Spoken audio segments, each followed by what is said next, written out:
सत साहेब साहेब गुरु तेरा ही आसरा। प्यारे बच्चों, हर बार खुशी का पैगाम लेकर आता हूँ। क्या तुमने अपने घरों में खुशियाँ मनाई है? और नहीं मनाई है तो आज से आप खुशी मनाना शुरू करो और अपने बड़े बुजुर्गों का आदर सत्कार करो, छोटों से प्यार करो और अपने आप को पहचान कर चलो। फिर देखो जीवन का क्या आनंद है।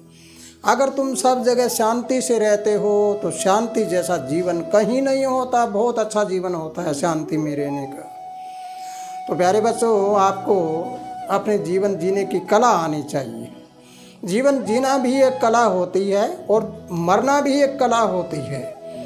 इसलिए जीवन को उचित जीना, अच्छे ढंग से जीना, तो मरना भी आपको आ जाएगा। जिंदा जी मरना आ जाएगा।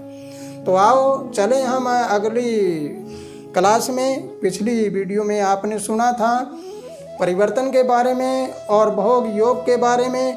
परिवर्तन कब होता है इसके बारे में स्पष्टीकरण देकर बताऊंगा कि कैसे परिवर्तन होता है और कैसे आत्मा शुद्ध या अशुद्ध होती है, पवित्र या पवित्र होती है।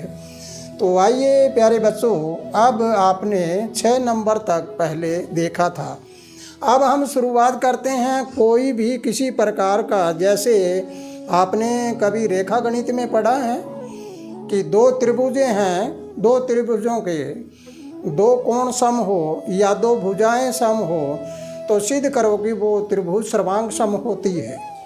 इसी प्रकार अगर हम इस 3 को देखते हैं, 3 का परिवर्तन करते हैं 6 बनता है और 6 से अगला 3 लेते हैं तो वो 9 बनता है। इन 3 के फार्मूलों को अगर तुमने समझ लिया तो आप सोचिए और विचार करिए कि ब्रह्मा विष्णु महेश के बारे में जान लोगे और अपने अंदर की 3 लोक के बारे में जान लोगे और अपने अवस्थाओं के बारे में जान लोगे, तीनों अवस्थाओं के बारे में। और चौथी अवस्था अज्ञानता नहीं बल्कि ज्ञान हो जाएगी। तो आइए प्यारे बच्चों, ये 1 जमा 6, 1 जमा 6 अगर हो जाता है तो 6 नंबर कहाँ पर होता है? 6 नंबर हमारी आँखों में होता है, शुक्र। और दूसरा -6 कहाँ होता है? -6 होता है हमारे गुर्दों में। अब 1 के साथ 6 अगर योग कर गया तो नंबर तो बन गए 7। 7 का केतु होता है, गर्दन नहीं होती। लेकिन अब इसको हमें समझना है कि ये सूर्य है, आत्मा है। ये आत्मा प्लस यानी जमा 6 में जुड़ गई तो क्या बन गया? योग। अब योग होगा तो तुम किसके साथ जाओगे? सतगुरु के साथ। और सतगुरु के साथ जाओगे तो मन कौन सा होगा आपका? भरमंडी। और भरमंडी मन अगर होगा तो तुम्हारी आत्मा कैसी होगी? पवित्र। पवित्र आत्मा, भरमंडी मन, सतगुरु का मिलन, ये योग बन गया 1 के साथ 6 मिलने पर। इसलिए प्यारे बच्चों, अगर ये बात आपको समझ आई है तो तुम्हें ध्यान लगाने में कोई दिक्कत नहीं होगी, अपने आप को समझने में दिक्कत नहीं होगी और आपके शरीर में अगर कोई बीमारी है तो वो भी छू मंतर हो जाएगी। इसको समझना है ज़रा। फिर चलिए आगे। 1 आत्मा, आत्मा के +-6 यानी घटता हुआ छक्का। जब ये आत्मा 6 माइनस में आ गई तो गुर्दों में आ गई। अब नीचे आ गई, जब ये यहाँ गुर्दों में आ गई 6 नंबर तो फिर क्या हो गया? भोग। अब हमारी आत्मा अगर भोगों में विलय हो जाए, संसारिक वासनाओं में विलय हो जाए तो फिर आत्मा पवित्र होगी कि अपवित्र? आत्मा अपवित्र हो जाती है। प्यारे बच्चों, बड़े गौर से समझना है। मेरा काम आपको प्रभावित करना नहीं बल्कि प्रकाशित करना है। अगर तुम प्रकाशित हो जाते हो तो परमात्मा ने मुझे जन्म दिया, वो जन्म मेरा भी सफल हो जाएगा और तुम्हारा भी सफल हो जाएगा।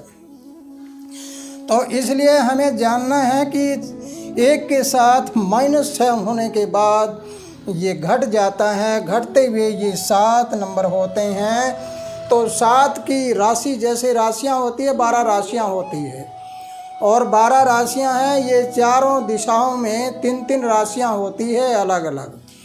जैसे अगर हम यहाँ से चलते हैं पूर्व से, इस बात को बड़ा गौर से सुनना है। पूर्व की पहली राशि होती है जिसमें सूर्य उच्च होता है। अगर कोई ज्योतिष विद्या जानता है तो उसको ये पता होता है कि एक सूर्य अगर मेष राशि में हो जाता है, पहली राशि होती है मेष, 1 नंबर होता है, तो वो उच्च होता है। उच्च का मतलब हुआ कि योग करता है। और 7वीं राशि में जाकर सूर्य नीचा हो जाता है, इसका मतलब कि ये -6 के साथ जुड़ चुका है, इसलिए सूर्य नीचा हो गया, आत्मा अपवित्र होगी। सूर्य हमारे शरीर में सब कुछ देने वाला होता है और वो नीचा चला गया। अब हमें आगे चलना है, आगे देखना है कि ये योग और ये भोगों में विलय होने के बाद सारा शारीरिक ढांचा भी जर्जर हो जाता है। चलिए आगे चल के देखते हैं कि ये अगर भोगों में अगर हम रह जाते हैं तो फिर हमारे अंदर ज्ञान आएगा का ज्ञानता, फिर हमारे में अज्ञानता फैल जाएगी। तो अज्ञानता कब आती है पता लगा है आपको, कि जब हमारा सूर्य यहाँ हो। तो प्यारे बच्चों, इसके बारे में आपको देखना है। ये हमारी आँखें हैं, इसमें 6 नंबर होता है शुक्र का। अगर यहाँ पर सूर्य आ जाता है ज़्यादा तो फिर क्या होता है, आँखों की रोशनी कंडम हो जाती है, फुल्ला वगैरह भी पड़ जाता है, आँखों में जलन भी होती है। और इस प्रकार अगर सूर्य बिल्कुल नीचा आ जाता है तो गुर्दों पर भी हमला करता है।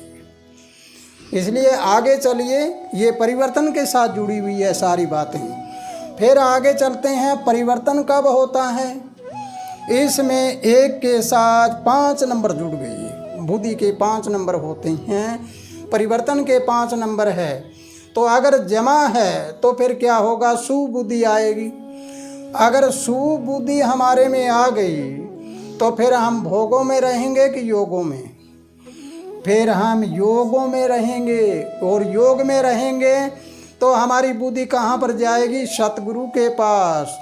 और सतगुरु के पास जाएगी तो हमारी बुद्धि कौन से मन के साथ संपर्क रखेगी, भ्रमंडी के साथ। और आत्मा कैसी रहेगी, पवित्र के साथ। सारा का सारा हमारा पवित्रता हो गया। तो प्यारे बच्चों, अभी आपने बुद्धि तक सुना, और बुद्धि तक सुनने के बाद शायद आपको कुछ ज्ञान हुआ होगा। इसकी अगली वीडियो में आपको इसका अगला चरण बताऊंगा, भाग नंबर 4 में, जो देखकर आपको बहुत सी बातों का नया ज्ञान और पैदा हो जाएगा। इसी के साथ खुशहाल रहो, आनंद करते रहो, आपका जीवन मंगलमय हो और पूरी दुनिया में शांति रहे। शांति शांति शांति शांति।